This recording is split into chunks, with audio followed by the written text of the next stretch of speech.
దేవునికి స్తోత్రం. దేవుని యొక్క పరిశుద్ధ నామములో ప్రభువునందు ప్రియ సహోదరి సహోదరులందరికీ నా వందనములు తెలియజేస్తున్నాను. పరలోకపు తండ్రి ఆయన చిత్త ప్రకారముగా మరి మనకు అనుగ్రహించిన ఆయన ప్రియకుమారుడైన క్రీస్తు యేసు సిలువ వేయబడిన దినము మనము అతి తక్కువ సమయంలో జ్ఞాపకం చేసుకోబోతున్నాము.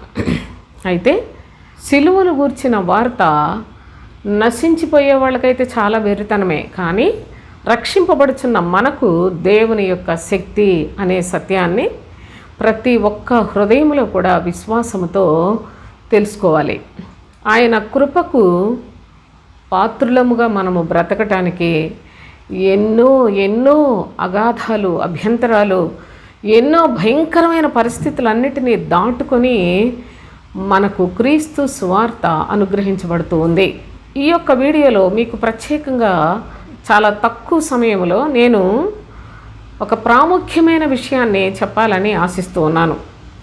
యెషయా గ్రంథం 30 అధ్యాయం 19-20 వచనాలు చదువుకుందాం. సియోనులో యెరూషలేములోనే, చూడండి, సియోనులో యెరూషలేములోనే ఒక జనము కాపురముండును.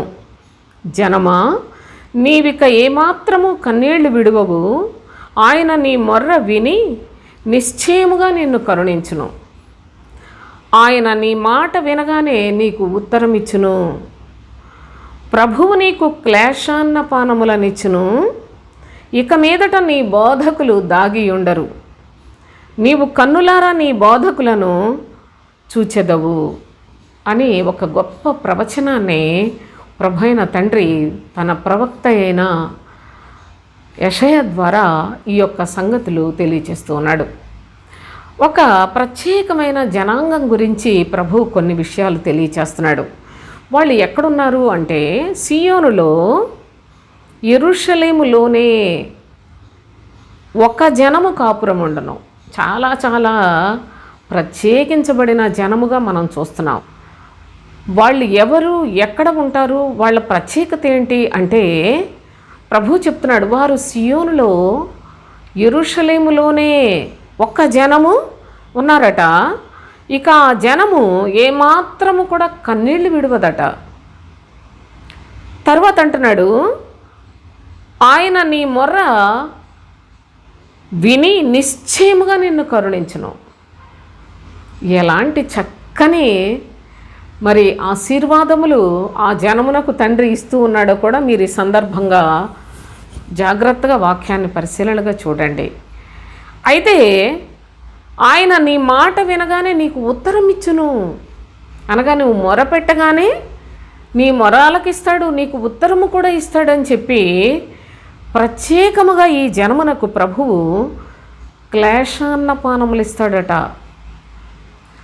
నీ బోధకులు ఇక దాగి ఉండరు, నీ బోధకులను నీవు చూచెదవు, కన్నులారా చూస్తావని చెప్తున్నాడు. ఇంతకీ ఇంత ప్రాముఖ్యమైన జనము, ప్రత్యేకించబడిన జనము, దేవుడు ఏర్పాటు చేసుకునే జనము, ఈ జనమునకు ఇన్ని సదుపాయాలా? నా ప్రియ సహోదరి సహోదరులారా, విశ్వసించు వారికి సదుపాయాలే, విశ్వసించు వారికి ఆశీర్వాదాలే. కానీ దేవుని యొక్క మాటలు నిర్లక్ష్య పెట్టు వారికి ఇవన్నీ కూడా ఏంటో చెప్పుకుపోతున్నారు అనేలా ఉంటాయి. అందుకే నేను మొదటిగా చెప్పాను, సిలువను గూర్చిన వార్త నశించిపోయే వారికి వెరితనంగా ఉంటుంది, కానీ రక్షింపబడుచున్న వారికి దేవుని యొక్క శక్తి అని చెప్పాడు. దేవుని శక్తి సోదరులారా, దేవుని శక్తి ఒక్క జనమునకు ప్రభు అనుగ్రహిస్తూ ఉన్నాడు. ఈ జనము చాలా ప్రత్యేకించబడిన జనము. ఎందుకంటే అనేకులు దేవుని యొక్క మాటలు విని నిర్లక్ష్య పెడుతూ ఉన్న అనుభవం మీరు ఇదే 30 అధ్యాయంలో చూస్తే, దేవుని వాక్యం వినడానికి ఇష్టపడని మనుషులు, దేవుడు కావాలి కానీ ఆయన చెప్పినవన్నీ మేము చెయ్యం, కృత్రిమాన్ని నమ్ముకుంటామంటారండి. మీరు 12వ వచనం చూడండి. మీరు ఈ వాక్యము వద్దని త్రోసివేసి బలాత్కారమును, కృత్రిమమును నమ్ముకొని అట్టి వాటిని ఆధారము చేసుకున్న ప్రజలు ఉన్నారు సోదరులారా. అలాంటి పరిస్థితులు అనగా దేవుని అంగీకరించిన ప్రజల్లోనే చాలామంది బలాత్కారులు, చాలామంది కృత్రిమమును నమ్ముకుంటారు, సత్యాన్ని నమ్ముకోరు. అలాంటి ప్రజలు దేవుని యొక్క మాటలు పెడచెవిని పెట్టేవాళ్ళు, వాక్యం వింటారు కానీ, చర్చికి వెళతారు కానీ వాళ్ళ యొక్క జీవితాల్లో మార్పు లేని ప్రజలు. ఇలాంటి ప్రజలందరూ కూడా చాలా చాలా రకరకాల ప్రజలు ఉన్నారు. వీళ్ళు కేవలం తిరుగుబాటు చేసి దేవుని యొక్క మాటలను నిర్లక్ష్య పెట్టే ప్రజలు. వీళ్ళను గురించి మాట్లాడలేదు తండ్రి. నిజముగా దేవుని నమ్ముకున్న ప్రజల్లో రకరకాలుగా తిరుగుబడే ప్రజలు ఉన్నారు, కానీ చాలా తక్కువ మంది ప్రభు యొక్క మాట కొరకు కనిపెట్టుకుని ఆశపడి ఆయన మాటను ఇష్టపూర్వకముగా హృదయంలో నేను నెరవేర్చాలి, ఎలా అయినా నా దేవుని యొక్క వాక్య ప్రకారంగా జీవించాలనుకునే వాళ్ళు చాలా తక్కువ మంది. వారిని గురించి ప్రత్యేకంగా ప్రభు చెప్తున్నాడు. ఒక జనం ఉన్నది, ఆ జనమునకు ఇక నీవేమాత్రము కూడా కన్నీళ్లు విడిచే పనే లేదు నీకు అంటున్నాడు.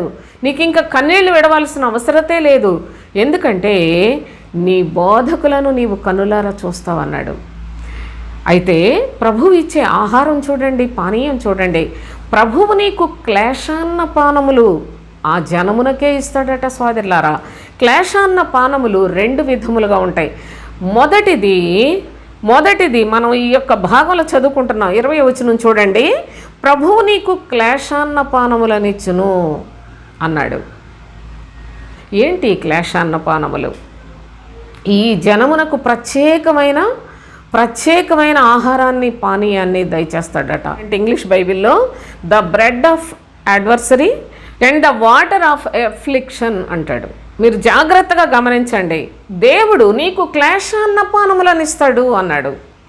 కనుక అసలు ఏంటి ఇచ్చాడు? ఈ జనమునకు, అనగా సియోనులోనే ఉన్నారు, యెరూషలేములోనే అన్నాడు. సియోన్లో ఉన్నారు, యెరూషలేములోనే అనగా దేవుని యొక్క ప్రజలుగా ఉన్నారు. యెరూషలేం అంటే ఈ లోకంలో ఉన్న యెరూషలేం గురించి కాదు మాట్లాడుతుంది. యెరూషలేము అనే దేవుని యొక్క ప్రజలు, దేవుని యొక్క సింహాసనం ఉన్న స్థలము యెరూషలేము సోదరులారా. ఈనాడు క్రీస్తును గురించి నేర్చుకుంటున్న మన యొక్క జీవితాల్లో సియోనులోనే, అనగా యెరూషలేములోనే ఉన్నాము అనే సత్యాన్ని గమనించండి. దీన్ని వివరిస్తే మరలా నేను చాలా సమయం తీసుకోవాల్సి వస్తుంది. కనుక దయచేసి మీరు ఈ యొక్క అనుభవాన్ని గమనిస్తే, ప్రభువట ఈ జనమునకు క్లేశాన్న పానములు ఇస్తాడట. అనగా ఆయన ఏమి ఇస్తాడో ఒకసారి మనం చదువుకుందాం. యోహాను సువార్త 6వ అధ్యాయం 55-56 వచనాలు. నా శరీరము నిజమైన ఆహారమును, నా రక్తము నిజమైన పానమునయ్యున్నది అన్నాడు. నా శరీరము నిజమైన ఆహారమును, నా రక్తము నిజమైన పానము అన్నాడు ప్రభు. అసలు ప్రభు అయిన యేసుక్రీస్తు ఆయన తన శరీరాన్ని, ఆయన రక్తమును మనకు ఆహారముగా, పానీయముగా దయచేశాడు. అయితే ఇది చిన్న మాట అంటారా? క్లేశాన్న పానములు. దయచేసి గమనించండి. ఎందుకు ఇవి క్లేశాన్న పానములు అంటే, ప్రత్యేకంగా ప్రభు ఇక్కడ అంటున్నాడు, నా శరీరమును, నా రక్తమును అవి నిజమైన ఆహారము, నిజమైన పానీయము అని ప్రభు చెప్పి, నా శరీరము తిని నా రక్తము త్రాగువాడు నా యందును, నేను వాని యందును నిలిచియుందుము అని చెప్పాడు.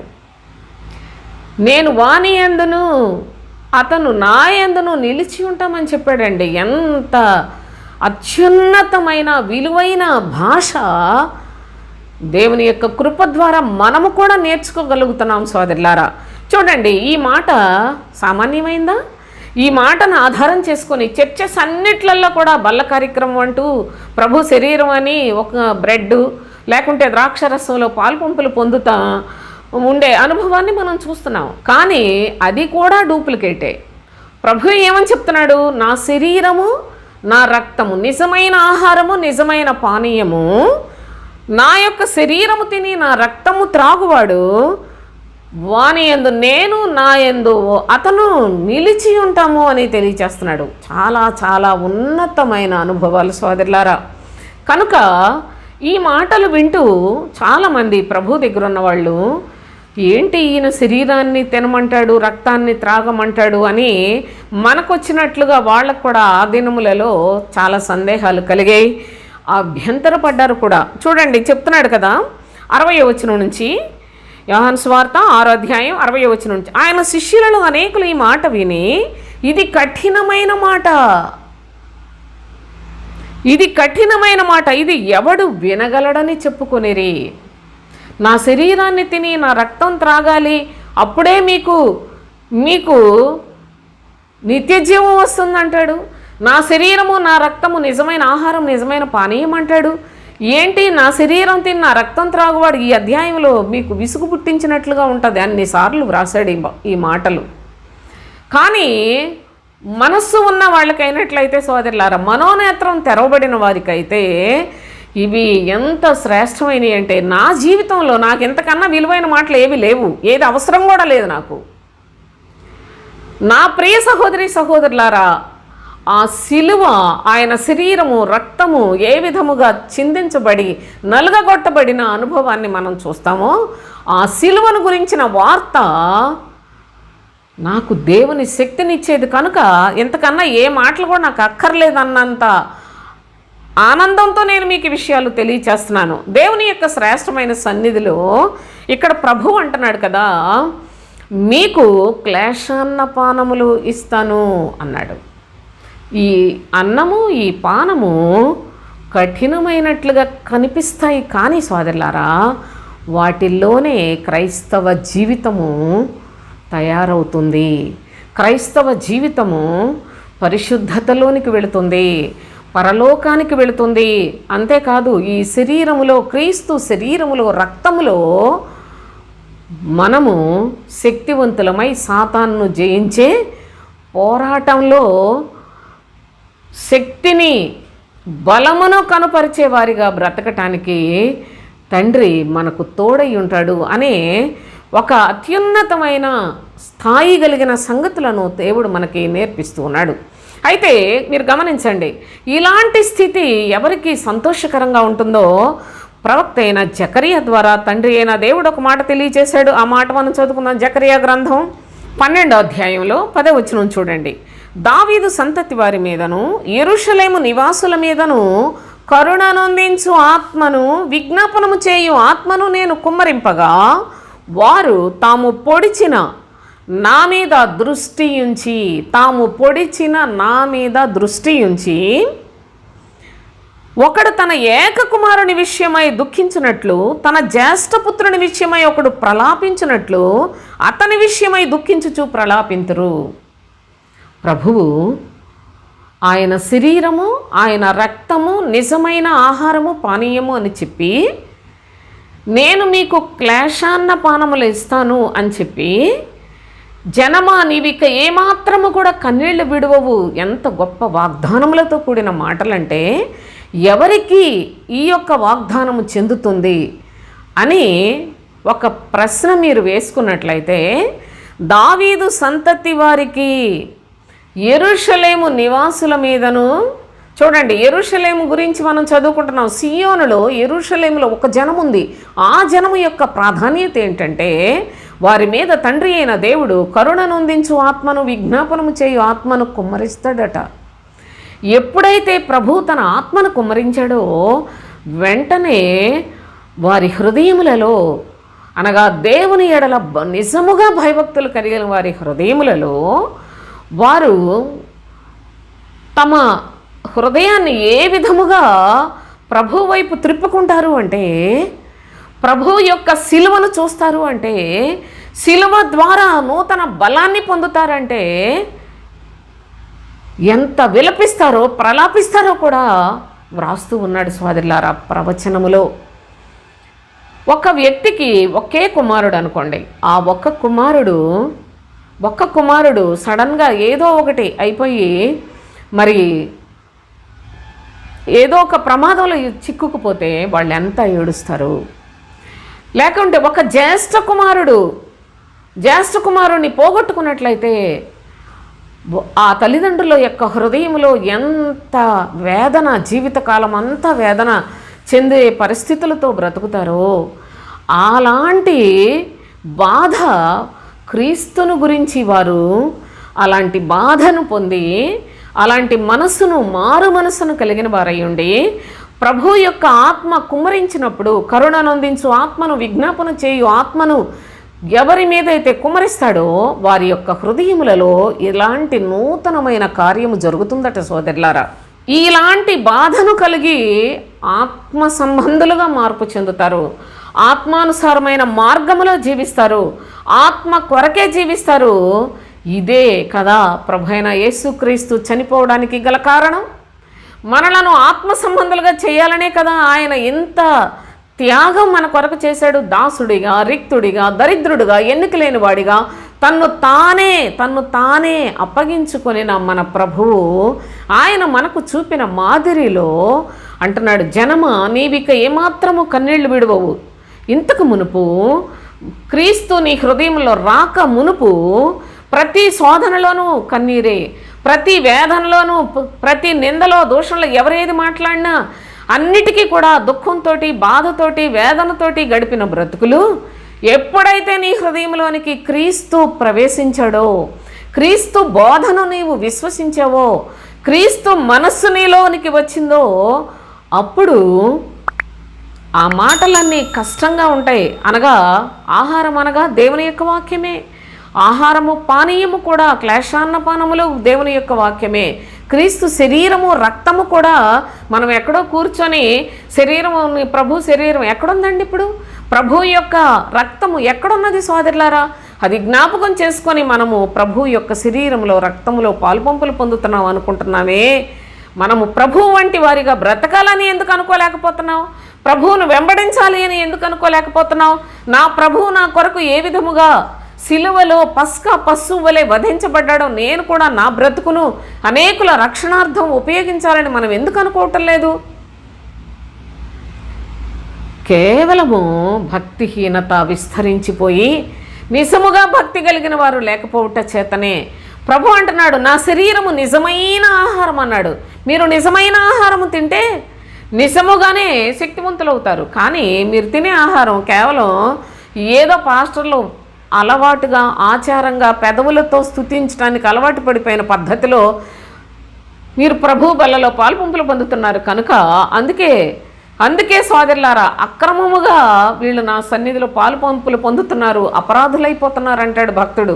అయితే వాళ్ళు అక్రమస్తులైపోయి నిద్రపోతులైపోతున్నారు, సోమరులైపోతున్నారు, పనికిరాని వారు అయిపోతున్నారు అనేసి దేవుని యొక్క లేఖనాల్లో తెలియచేస్తున్నాడు. అయితే ప్రభువిచ్చే ఆహారము ఈ యొక్క క్లేశాన్న పానములు అన్నాడు. ప్రభువు నీకు క్లేశాన్న పానములనిచ్చును, ఇక మీదట నీ బోధకులు దాగి ఉండరు. ఈనాడు మన బోధకుడు ప్రభు అయిన క్రీస్తు. ఆయన చాలా స్పష్టంగా చెప్పాడు. మత్తయి సువార్త 23వ అధ్యాయం 6-7 వచనాలు చదువుదాం. విందులలో అగ్రస్థానములు, సమాజ మందిరములో అగ్రపీఠములను, సంత వీధుల్లో వందనములను మనుష్యుల చేత బోధకులు అనిపించుకొనుట వాళ్ళకి ఇష్టమండి. చూడండి, మనుషుల చేత బోధకులని పిలువబడుటయు కోరుదురు, మీరైతే బోధకులని పిలువబడవద్దు, ఒక్కడే మీ బోధకుడు, మీరందరూ సహోదరులు. ఇప్పుడు మన బోధకుడు ప్రత్యక్షపరచబడుతూ ఉన్నాడు. మన బోధకుడు ప్రభు అయిన క్రీస్తు. మనకు క్రీస్తు ఒక్కడే. మీరు అదంతా చదువుకోండి ఆ భాగాన్ని. మన బోధకుడు క్రీస్తు. ఆయన సిలువలో ప్రత్యక్షముగా వేలాడుతూ మన యొక్క హృదయములలో ఆయన వంటి వారిగా ఉండాలని, మన మనస్సులలో ఆయనను చేర్చుకోవాలని సంవత్సరములు గతించుచుండగా మనకు దీర్ఘశాంతముతో బోధిస్తూ ఉన్న క్రీస్తు మాటలను దయచేసి మనసున పెట్టండి సోదరులారా. దేవుని యొక్క మహాకృపచేత తండ్రి అయిన దేవుడు జ్ఞాపకం చేస్తున్న ఈ యొక్క అనుభవాలు చూసినట్లయితే నీ బోధకులు దాగి ఉండరు అని తెలియచేశాడు. నీ బోధకులను కన్నులారా నీవు చూస్తావు అని చెప్తున్నాడు. అనగా మనకు దేవుని యొక్క పరిశుద్ధ గ్రంథంలో, క్రొత్త నిబంధనలో స్పష్టముగా క్రీస్తు సిలువను గురించి ప్రవక్తల వచనాలను సమకూరుస్తూ రూఢిగా తెలియచేసిన సంగతులను క్రొత్త నిబంధనలో ప్రభువు పుట్టుకను గురించి, ప్రభువు యొక్క మరణమును గురించి, ఆయన పునరుత్థానమును గురించి స్పష్టముగా పురాతన కాలము నుండి ప్రవక్తల ద్వారా దేవుడు తెలియజేసిన సంగతులను నెరవేర్చుచు ప్రభువును ఏ విధముగా చిత్రహింస చేస్తారో ఆ సంగతులు పూర్వకాలమందు ప్రవక్తల ద్వారా ప్రభు వ్రాయించిన వాటినన్నీ నెరవేర్చిన నూతన నిబంధన లేక క్రొత్త నిబంధన మనకు స్పష్టముగా తేటతెల్లంగా తెలియచేస్తున్న అనుభవాలు కనుక ప్రభువును మనం కనులారా చూస్తున్నాం. ఆయన పుట్టినప్పుడు ఆయన ఏం జరిగిందో, హేరోదు చంపడానికి వచ్చినప్పుడు లేఖనాలు ఏ విధముగా ప్రవచనాలు వ్రాయబడ్డాయో, ప్రవక్త అయిన ఇర్మియా వ్రాసిన సంగతులు, ప్రవక్త అయిన యెషయా, దావీదు మహారాజు, ప్రవక్తలందరూ కూడా వ్రాసిన సంగతులు దేవుని యొక్క ప్రియ కుమారుడైన క్రీస్తులో సమస్తము నెరవేర్చి ఆయన తిరిగి రాబోతూ ఉన్న సంగతులను కూడా తెలియచేశాడు కదా.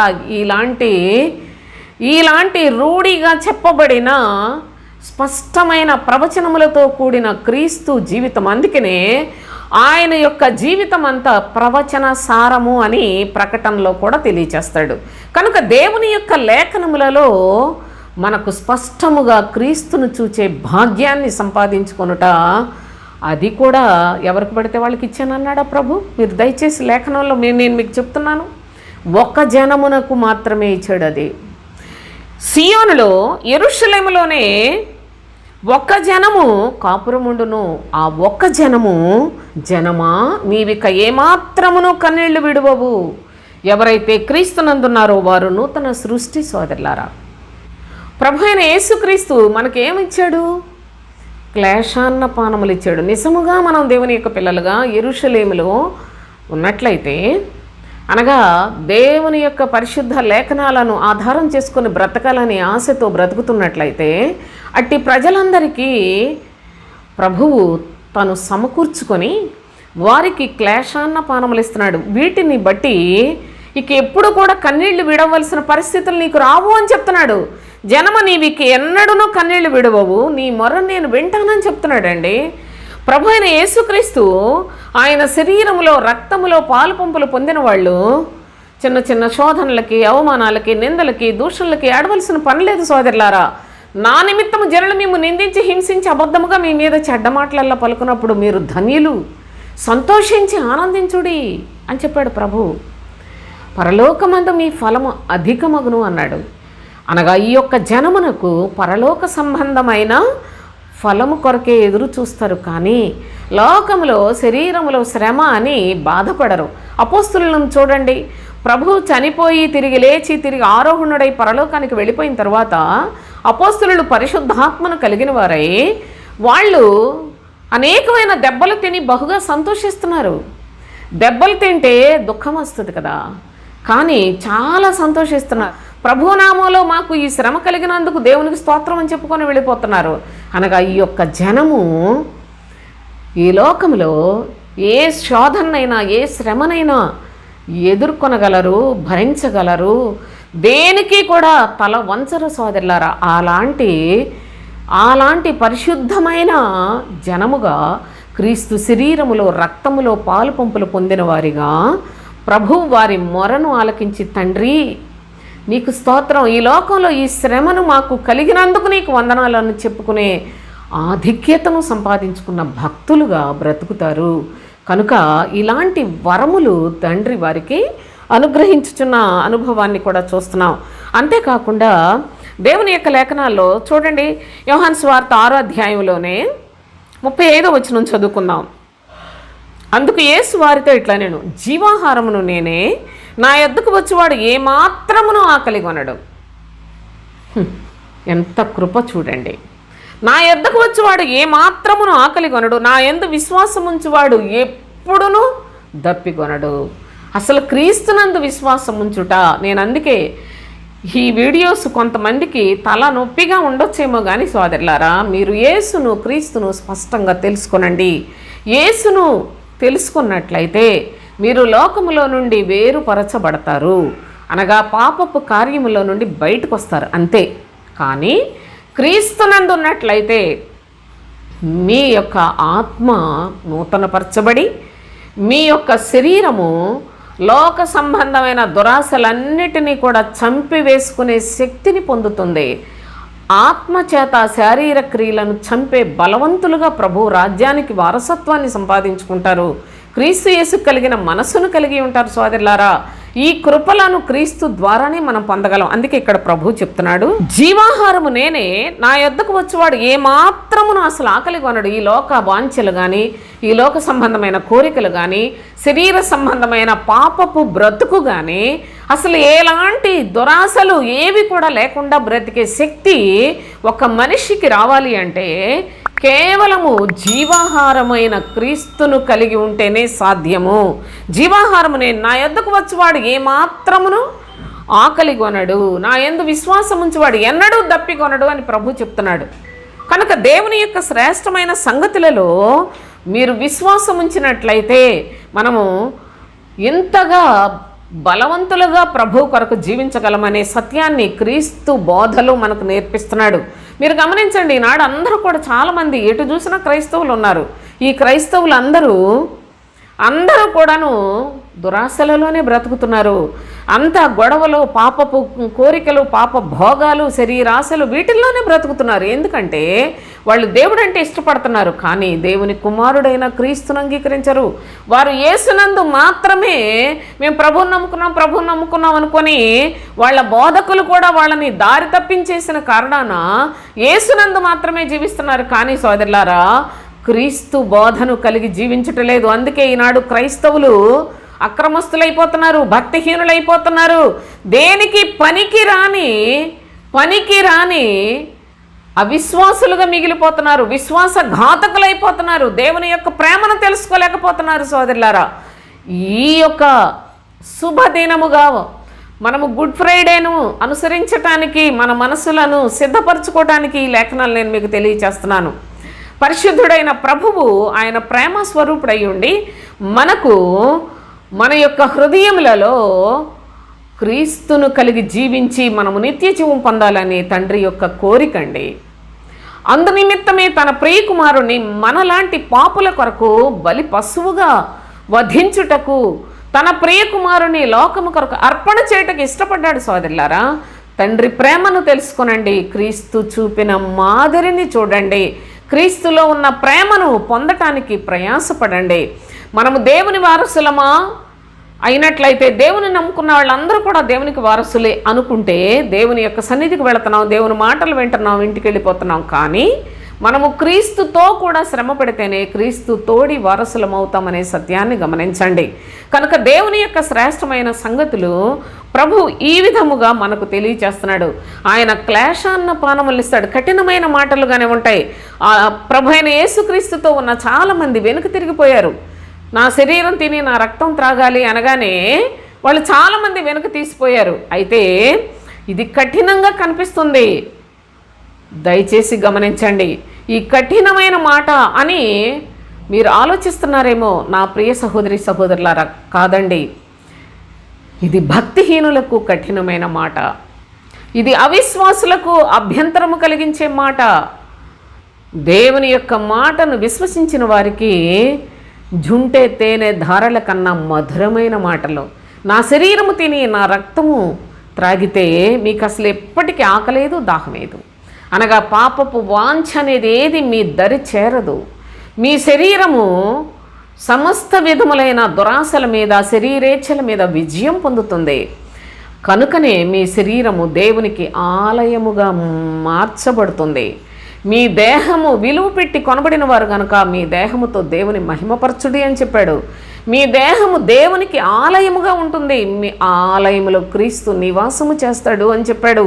కనుక ఈ జనమునకు దేవుడు ఎంత వరమునిచ్చాడో దయచేసి చూడండి, ఎన్ని కృపలను అనుగ్రహించాడో చూడండి. సియోనులో, యెరూషలేములోనే ఒక జనము కాపురం ఉంటుందంట. ఆ జనముకు గొప్ప వాగ్దానములు దయచేస్తూ ఉన్నాడు. జనమా, నా జనమా, నీవిక ఏమాత్రము కన్నీళ్లు విడువవు, ఆయన నీ మొర్ర విని నిశ్చయముగా నిన్ను కరుణించును అని ఈ జనం గురించి చెప్పాడు. ఈ మాట ఈ క్రీస్తును తెలియకుండా, క్రీస్తు శిలువ అనుభవాన్ని తెలియకుండా, క్రీస్తు కలిగిన మనస్సు కలగకుండా మనం చదువుకొని దేవుడు నా కన్నీళ్లు తుడుస్తాడంట అని నీవు అపార్థం చేసుకున్నట్లయితే, సగం భక్తిని చేసినట్లయితే తీవ్రంగా నష్టపోతావు. ఏ జనము గురించి ప్రభు ఈ మాట చెప్పాడో కూడా మనం చదువుకున్నాం. యెరూషలేములోనే ఉండాలి, అనగా దావీదు సంతతి వారు మీదను యెరూషలేము నివాసుల మీదను ప్రభువు కరుణనొందించు ఆత్మను విజ్ఞాపనము చేయు ఆత్మను కుమ్మరింపగా వారు నా వైపు చూస్తారు. తాము నన్ను పొడిచిన అనగా నన్ను సిలువ వేసిన నా వైపు నిదానించి చూస్తారు. నా యొక్క సిలువ భావాన్ని వాళ్ళు తెలుసుకుంటారు. వాళ్ళ కొరకు నేను చేసిన ఈ యొక్క బలియాగమును వారి హృదయమందు విశ్వసించి వారు కూడా బలిగా అర్పణగా సజీవయాగముగా వారి దేహములను నా కొరకు సమర్పించుకుంటారు అని ప్రవక్త చెప్పినట్లు, భక్తులు చెప్పినట్లుగా సోదరులారా, దేవుని యొక్క చిత్తానుసారముగా మీరు సజీవయాగముగా ప్రభువుకు సమర్పించుకొనుడి అని చెప్తున్నాడు. ఇది దేవుని దృష్టికి ఉత్తమమైనది, అనుకూలమైనది, పరిశుద్ధమైనది కనుక అలాగుననే మీ యొక్క జీవితాలలో ఇంత కృపలు పొందుతారు. కనుక మీరు ఇక దేనికి ఏ సమస్యలైనా ఏ బాధలైనా ప్రభువా నీ యొక్క అనుమతి లేనిదే నాకు ఏ సమస్య రాదు, నీ చిత్తం లేనిదే, నీ చిత్తము కానిదే నన్ను ఎవరు ఒక మాట కూడా అనరు, నా ప్రాణం కూడా పోదు, నా మరణం తప్పించడం యెహోవా వశం, నా ప్రాణం నీ చేతిలో ఉంది, నా మనసు దేవుని యొక్క వాక్యముతో నింపుకొనుట నీ దయ మాత్రమే, నా చెవులు నా కన్నులు అన్నీ కూడా, నా చేతులు నా కాళ్ళు అన్నీ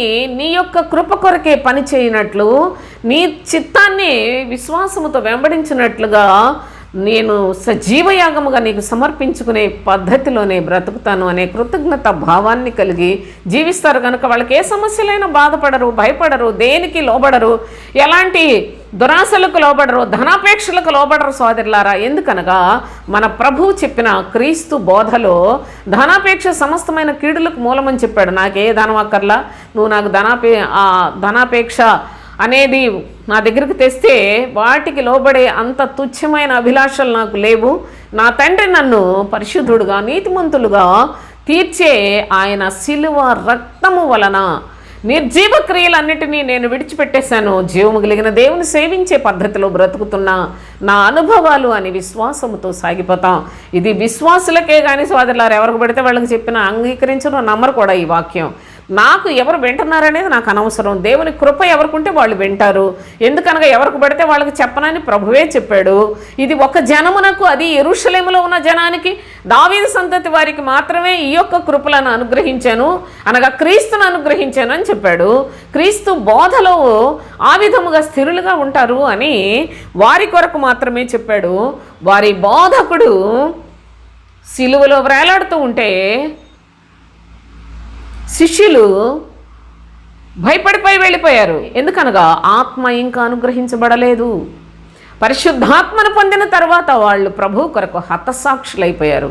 వాళ్ళు ఏం భయపడి పారిపోలేదే. వాళ్ళు ఎవరు అపోస్తులు వాళ్ళందరూ శ్రమలకు ఎదురే వెళ్ళారు. కానీ సోదరులారా, సువార్త చెప్పొద్దు అంటే మేము ఎలా చెప్పకుండా ఉండగలం అని సువార్త చెప్పారు. వాళ్ళు ప్రాణాలు తీసేస్తారని తెలిసిండి కూడాను మేము ప్రాణం పోగొట్టుకోవడానికే ప్రభు యొక్క మార్గంలో నడుస్తున్నామని ధైర్యముగా సాక్ష్యం ఇచ్చి ఉన్నారు. కనుక వాళ్ళు భయపడే పరిస్థితి లేదు.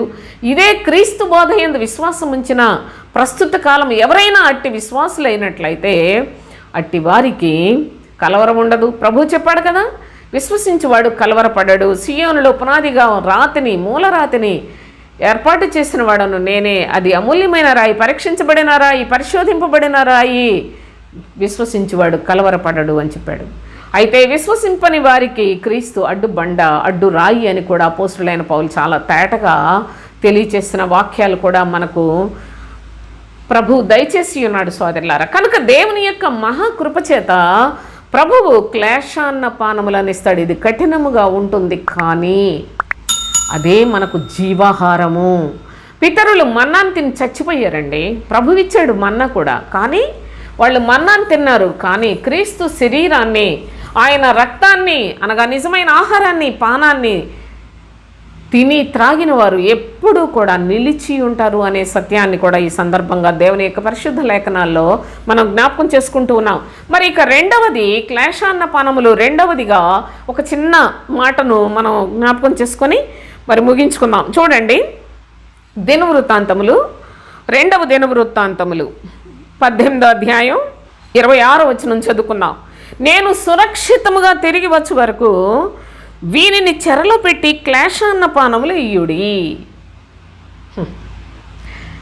ఒక అబద్ధికుడు, ఒక మోసగాడు దేవుని యొక్క ప్రజలను పరిపాలన చేస్తూ ఇక్కడ అంటున్నాడు కదా, భక్తుడేమో నిశ్చయముగా నీకు శ్రమ కలగబోతోంది అని చెప్పాడు. ఎందుకంటే నీవు దేవుని యొక్క మాటలు నిర్లక్ష్య పెట్టావు, దేవుని యొక్క వాక్యానికి, హెచ్చరికకు, ఆయన గద్దింపుకు నీవు లోబడలేదు కనుక నిశ్చయముగా నీవు నష్టపోతావని చెప్తుంటే ఆ యొక్క రాజైన సిద్కియా ప్రవక్తను చెంప మీద కొట్టాడు సోదరులారా. కొట్టి అతనిని చెరసాల్లో వేయమని చెప్తున్నాడు. ఎప్పటి వరకు అంటే నేను తిరిగి వచ్చే వరకు, నేను సురక్షితముగా తిరిగి వచ్చే వరకు వీనిని చెరలో పెట్టి క్లేశాన్నపానములు ఇయ్యుడి అన్నాడు.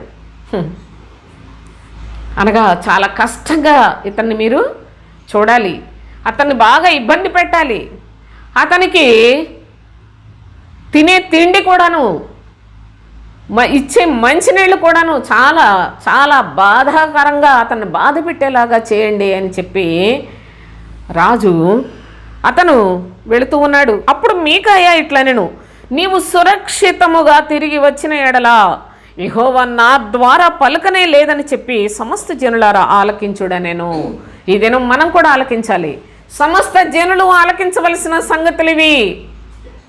నీవు తిరిగి వచ్చినట్లయితే యెహోవా నన్ను పంపలేదు, ఇదే రుజువు అన్నాడు. అంటే ఆ తరువాత సిద్కియా రాజైన నెబుకద్నెజరు చేత పట్టబడి బబులోనికి తీసుకొని పోబడి కన్నులు ఓడవేరికి బందీగా అక్కడ ఉంచిన అనుభవాలు కూడా మనం చూస్తాం సోదరులారా. దేవుని యొక్క మాట నిర్లక్ష్య పెట్టినవాడు ఎంత విర్రవీగినా, తాను ఎంత అధికారంలో, హోదాలో, ఎంత పెద్ద రాజునని విరుచుకుపడిపోతూ ఉన్నాడు దేవుని మాట వినకుండా. కానీ దేవుడు తన కృప ద్వారా, ప్రవక్త ద్వారా హెచ్చరిక చేశాడు. కానీ హెచ్చరికను కూడా విననందుకు తాను ఎంత శిక్షను అనుభవించాడో లేఖనాల్లో చాలా తేటగా వ్రాయబడి ఉన్నాయి. అయితే మీరు గమనించండి, దేవుడు తన పిల్లలకు ప్రభువు అని క్లియర్గా వ్రాసి పెట్టాడు. మీరు చూడండి, ప్రభువు తన పిల్లలకు క్లేశాన్నపానములు ఇస్తాడు. ఏంటి? ఒక్క జనమునకు మాత్రమే ఇచ్చాడు. ఆ క్లేశాన్నపానములు వారిని పరలోకానికి తీసుకొని వెళ్ళాయి. అయితే ప్రవక్తకు తాను దేవుని మాట చెప్పాడని రాజాజ్ఞ, వీనికి క్లేశాన్నపానములని ఈవిడి కష్టపెట్టి బాధ పెట్టినంత మాత్రాన వాళ్ళు ఏమి బెదర్రు చెదర్రు. నీకు చెరసాల్లో పెట్టి క్లేశాన్నపానం నీళ్ళంటే భయపడ్డా? వెంటనే నాకు ఏ బాధ అయినా, ఏ శ్రమైనా నాకేం పర్వాలేదు, కానీ నీవు సురక్షితముగా తిరిగి వచ్చే వరకు ఇతన్ని బంధించమన్నావే, నీవు సురక్షితముగా తిరిగి వచ్చినట్లయితే నా దేవుడు నన్ను పంపలేదు అన్నాడు. కనుక దుర్మార్గులు అనగా దేవుని యొక్క మాటను విసర్జించి దేవుని ప్రజలను పాలన చేస్తున్నాం అనుకుంటున్న దుర్మార్గులైన బోధకులు కూడా ఈ కోవకు చెందిన వాళ్ళే. దేవుని యొక్క వాక్య ప్రకారముగా జీవించే ప్రవక్త క్లేశాన్నపానములు తినినప్పటికీ, నా ప్రియ సహోదరి సహోదరులు, దేవుని చేత పంపబడిన వాడు. ఈ యొక్క అనుభవాన్ని జాగ్రత్తగా మీరు ఈ వ్యత్యాసాన్ని చూడండి. మీరు దేవుని యొక్క సన్నిధిలో ఒక జనముగా ఉండి, యెరూషలేములోనే ఉండి దేవుని కృపకు పాత్రులై మీ మొర ప్రభు ఆలకించినట్లుగా మీ బోధకుడు, మన ప్రభు అయిన క్రీస్తు శిలువ దృశ్యాన్ని జాగ్రత్తగా చూచి ఆయన రాజ్య సంబంధులుగా బ్రతకటానికి క్లేశాన్నపానములను ఒకవేళ ప్రభు మాకు ఇస్తామంటున్నాడు, ఇదేట్రా బాబు అని మీరు అనుకోవద్దు. అది మనుష్యులు, భక్తిహీనులకు క్లేశాన్నపానములే. కానీ దేవుని యొక్క పిల్లలకు చాలా నిత్య జీవమును సమకూర్చే ఆహారాన్ని, పానీయాన్ని తండ్రి అయిన ప్రభువు అనుగ్రహించినట్లుగా దేవుని యొక్క పరిశుద్ధ లేఖనాల్లో చూస్తున్నాం. క్రీస్తు శరీరము మనకు నిజమైన ఆహారము సోదరులారా. క్రీస్తు శరీరమే మనకు నిజమైన పానీయమును అయ్యున్నది. ప్రభు అంటున్నాడు, నా శరీరము తిని నా రక్తము త్రాగువాడే నిత్య జీవము కలిగినవాడు అని. నా శరీరము తిని నా రక్తము త్రాగువాడు ఎప్పటికీ ఆకలి కొనడు, దప్పికొనడు అని రూఢిగా తెలియచేస్తున్నాడు. ఆయన యొక్క సత్యమైన మాటలలో మన హృదయమును స్థిరపరచుకొనుటకు తండ్రి అయిన దేవుడు ఎన్ని విధాలుగా మనలను బలపరుస్తూ ఆదరిస్తూ పోషిస్తూ ఆయన కృపలను చూపిస్తున్నాడో దయచేసి మీరు ఈ సందర్భంగా జ్ఞాపకం చేసుకొనండి. అయితే ఈ క్రీస్తు శరీరమును గురించి ఎన్ని విధాలుగా ప్రభువు ఉదహరించాడో ఈ మాటలు చెప్పి నేను ముగించేస్తాను. చూడండి, యోహాను సువార్త 2వ అధ్యాయం 21వ వచనములో క్రీస్తు శరీరము దేవాలయము అని చెప్పాడు. యోహాను సువార్త 6వ అధ్యాయం 51వ వచనములో క్రీస్తు శరీరము ఆహారము అని చెప్పాడు. చూడండి, హెబ్రీయులకు వ్రాసిన పత్రిక 10వ అధ్యాయం 19, 20 వచనాల్లో క్రీస్తు శరీరమును తెర ద్వారా అని చెప్పాడు. క్రీస్తు శరీరమును తెర ద్వారా మనము లోపలికి ప్రవేశించుట అనే గొప్ప భాగ్యాన్ని పొంది ఉన్నామని చెప్పాడు. క్రీస్తు ఇంకా చూడండి, హెబ్రీ పత్రిక 9వ అధ్యాయం 11వ వచనాన్ని 8వ అధ్యాయంలో మొదటి 2 వచనాలు చూస్తే క్రీస్తు శరీరమును గుడారము అని చెప్పాడు. సోదరులారా, మొదటి పేతురు పత్రిక 4వ అధ్యాయం 1వ వచనంలో క్రీస్తు శ్రమలకు మనము కూడా ఆయన మాదిరి చొప్పున బ్రతకాలి అని క్రీస్తు శరీరమందు శ్రమపడిన కనుక అట్టి మనసు మీరు కూడా ఆయుధముగా ధరించుకొనుడి, ఇదే మన ఆయుధము అని చెప్పాడు. కొలస్సీ పత్రికలో 2వ అధ్యాయం 9వ వచనం క్రీస్తు శరీరము దేవత్వము యొక్క సర్వ పరిపూర్ణత కలిగినది అని చెప్పాడు. కొలస్సీ పత్రిక 1వ అధ్యాయం 18వ వచనంలో క్రీస్తు శరీరము సంఘము అని చెప్పాడు. ఎఫెసీ పత్రిక 4వ అధ్యాయం 13 నుండి 16 వరకు చూడండి, క్రీస్తు శరీరమునకు క్షేమాభివృద్ధి కలగాలి అని చెప్పాడు. అంతేకాదు, కొరింథీయులకు రాసిన మొదటి పత్రిక 12వ అధ్యాయం 27వ వచనములో అనేక అవయవములు శరీరములో ఉన్నట్లే అనేక విశ్వాసులైన వారందరూ క్రీస్తు శరీరములో అవయవములై ఉన్నారు. విశ్వసించిన వారు, దొంగలు కాదు, దోపిడీకాండ్రు కాదు, దొంగ బోధకులు కాదు, మోసగాండ్రు కాదు సోదరులారు. వాళ్ళు క్రీస్తు శరీరం అని పేరు పెట్టుకొని ఒక దినాన బద్దలైపోతారు. కానీ నిజముగా క్రీస్తు శరీరము సిలువలో వేలాడింది. క్రీస్తు శరీరము నలపబడింది సోదరులారు, హింసించబడింది. ఆ విధముగా ఈ లోకమందు తన పిల్లలకు ప్రభువు క్లేశాన్న పానములు ఇచ్చిన అవి మనకు నిత్య జీవానికి రాజమార్గమయ్యినది కనుక క్రీస్తు శరీరము యొక్క ప్రాధాన్యతను తెలుసుకొనండి. ఈ యొక్క క్రీస్తు శరీరము అను గుడారముగాను, మందిరముగాను, సంఘముగాను, శిరస్సు కలిగిన సంఘముగాను, నా ప్రియ సహోదరి సహోదరులారా, క్రీస్తు శరీరము అను తెర అని తెలియచేసిన సర్వ పరిపూర్ణత శరీరముగా క్రీస్తునందు మాత్రమే ఉన్నది అని శరీరము యొక్క ప్రాధాన్యతను తెలియచేశాడు. ఆ క్రీస్తు శరీరము మనకు ఆలయమై ఉన్నది, మనకు దేవాలయమై ఉన్నది, మనకు అనేక విశ్వాసుల సమూహముగా ఒక్క శరీరమై ఉన్నది. ఆ శరీరం యొక్క క్షేమాభివృద్ధి కొరకు బ్రతకవలసిన క్రైస్తవులు ఎవరి గొప్పల కోసం వాళ్ళు కొట్టుకు చచ్చిపోతున్నారు. ఎవరి గొప్పల కోసం వాళ్ళు నిజముగా చాలా చాలా అసహ్యకరమైన బూతు భాషతోటి వాళ్ళ బ్రతుకులను ఆ యూట్యూబ్లో కూర్చొని విచ్చలవిడిగా దేవుని పరిశుద్ధ నామానికి అవమానం కలుగు చేస్తున్నారు.